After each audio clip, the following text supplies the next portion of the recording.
Fabian, thanks for having me. You're more than welcome. Yeah, it's nice. It's nice. I mean, talk me through like a regular day here at the training ground for you. Obviously, today's a bit of a recovery day. You've just had a cup game. But what's a regular day? What time are you in the morning? So I try to get in quite early.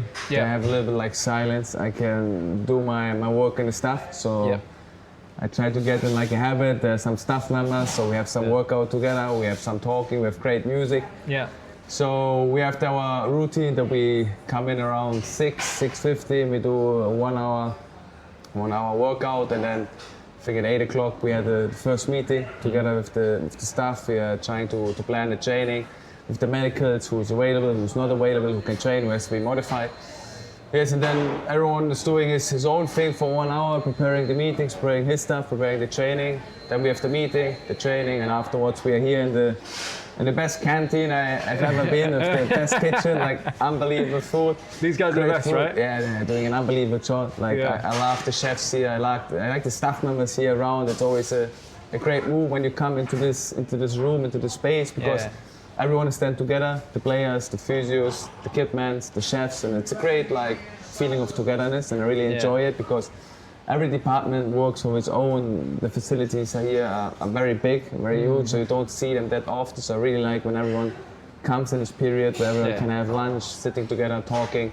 For yourself, it's been quite a tough start to the season. Obviously, you know, having a draw at the beginning of the season, and then obviously to Everton losing 2-0. How have you found it starting off this season and trying to maintain that level of enjoyment, trying to maintain that happiness around the camp? I think that's the most important, that you're not only focusing on the results, that you understand the performance, that you see the positive things. Of course, there were a lot of positive things the first two games, and also yesterday in the cup game. We saw a lot of good things. And it's very important that the Premier League is like so competitive, the Premier League is so tough, so you might not get the results you deserve or you want to have. But then it's very important to keep the energy high, to keep the atmosphere, the positivity inside these facilities, because that's the main thing. One of the things that certainly a lot of people, Brighton fans, were very happy about was your confidence before the start of the season about Carlos Baleba and about his future. You were the one that said, you came out and you said, I'm very, very confident that Carlos will stay. I mean, music to Brighton fans' ears, of course. How much do you think that noise could affect someone like Carlos? Is that something that he's the type of player that can leave that outside of the training ground, leave that out off the pitch?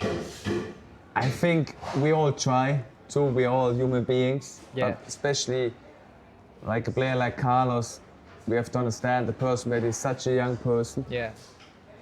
And of course, these noises might affect him. Yeah.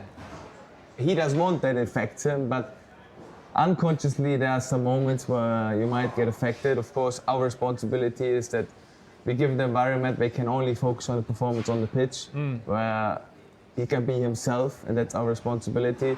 And I hope now when the transfer window is shut that we have clarity in our squad, that we have clarity with all the individual players, and that everyone can focus on his job, and that's also what we're looking forward to. Yeah, I mean, it's a good thing for any coach to have players that other teams want. It means those players are playing at the highest level.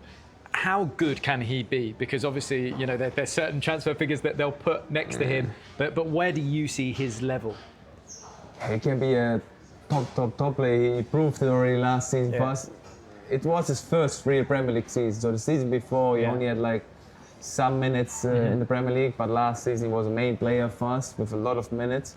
So he proved that he can be already a top player. Now it's about getting like a consistency into his performances, getting a consistency like on the principles we want to see on the pitch, that he doesn't have like these waste performances, and that's on us, that's on him.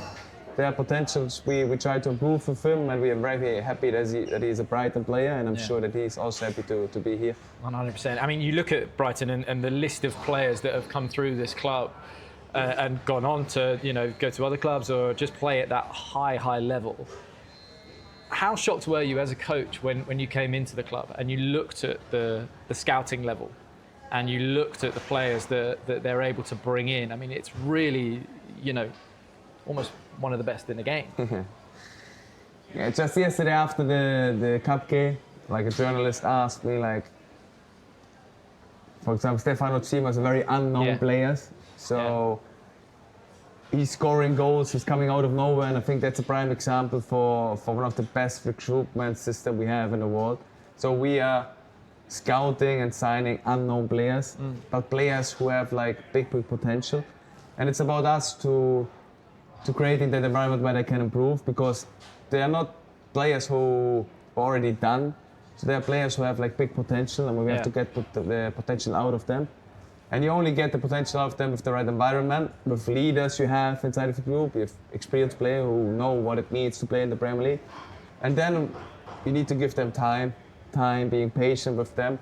But the main thing for me as a coach is that the players we are signing are not only like players of great potential, they are also players with right work ethic. Yeah.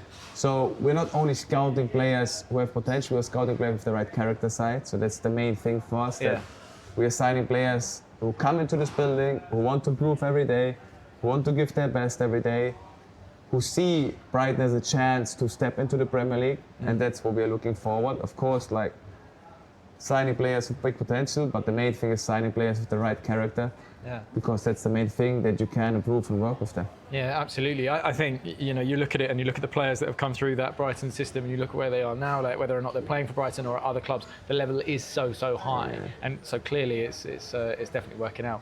One thing I'm going to have to pick up on is that I was watching obviously the game against Everton, and I was watching you last season. It's refreshing to see a manager on the touchline with full sleeve tattoos. I didn't realise. I mean, where has this love of tattoos for yourself come from? Is that something from when you were a lot younger, or? It started when I was quite young. Did you have the same thing as me? Is your mum telling you don't do it? 100%. So the first tattoos I needed to hide. Yeah. So I hid them in front of my parents because I was afraid of their reactions. So I remember I was wearing like long sleeve, even was like 30 degrees outside of 35 degrees, like I was sweating. But I just wore like the long sleeves because I was hiding. I was afraid of the reactions. What was the first tattoo that you got? The first tattoo I'm a family person, so my first tattoos were always regarding my family. So I have a big family, it's like two sisters, a brother, two very good parents. So all I was blessed. I'm very blessed with my family. I'm very thankful to have my family. So these were also my first tattoos. So normally I shouldn't hide them, but I just was afraid of their reactions. But at one point, like my parents recognized it, and I needed to show them. Yeah. And then the reactions weren't that bad. So my mom actually said, like, I always wanted to have a tattoo. I never made one. Yeah.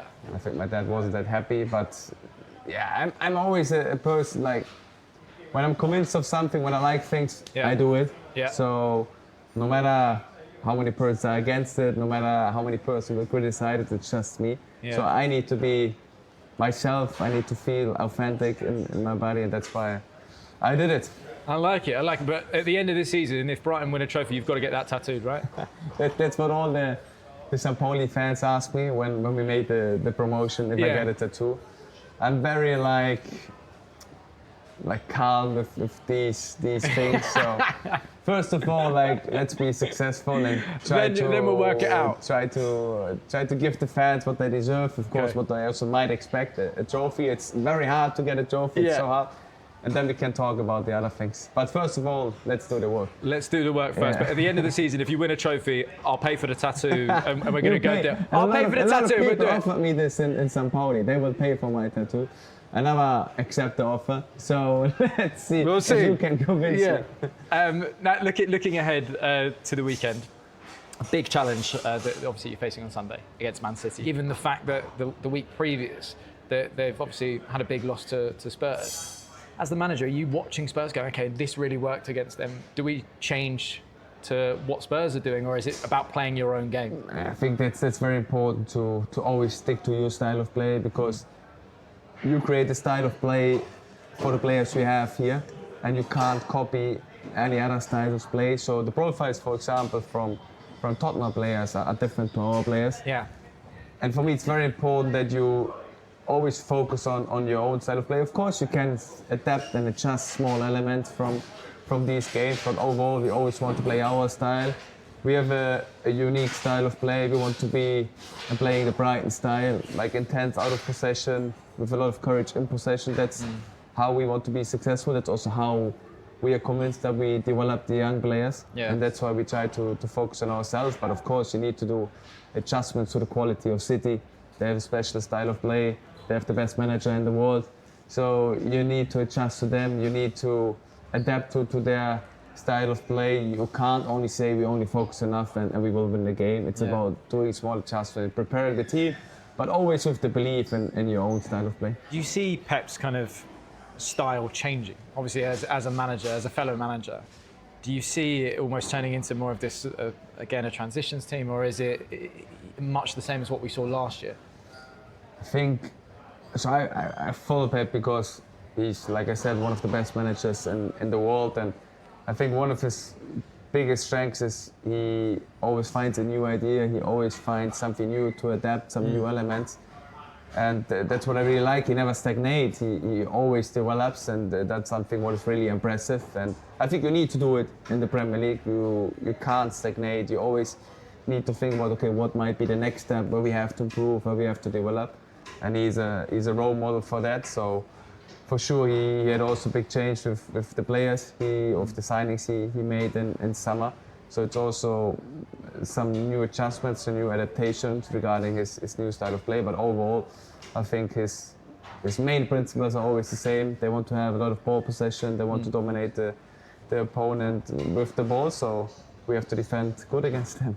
I find it fascinating that you say you want to speak to as Pep as a role model for yourself. Yeah, for sure. I think not only for me as coach, I think for a lot of coaches in the world. Yeah. But for me, it's very important that you can't copy any other ideas. Yeah. You always can take some elements out of it. But for me, it's very important that I can identify with my idea, that I'm convinced of my idea, because you can't copy anyone else, and you need to be convinced, and you need to transfer this belief you have in your idea into the hands of the players. Yeah. If you're not convinced and not have to believe in your own idea, the players will feel it. So I'm very convinced and have the biggest belief in the way I want to play with my team. And that's also how I step in front of the team, because if you don't have this belief, you can't share this belief to the players. So it's very important to believe in your own style of play. Fantastic. Fabian, best of luck. Thanks a lot. Best of luck, my man. I drink a coffee. Yeah.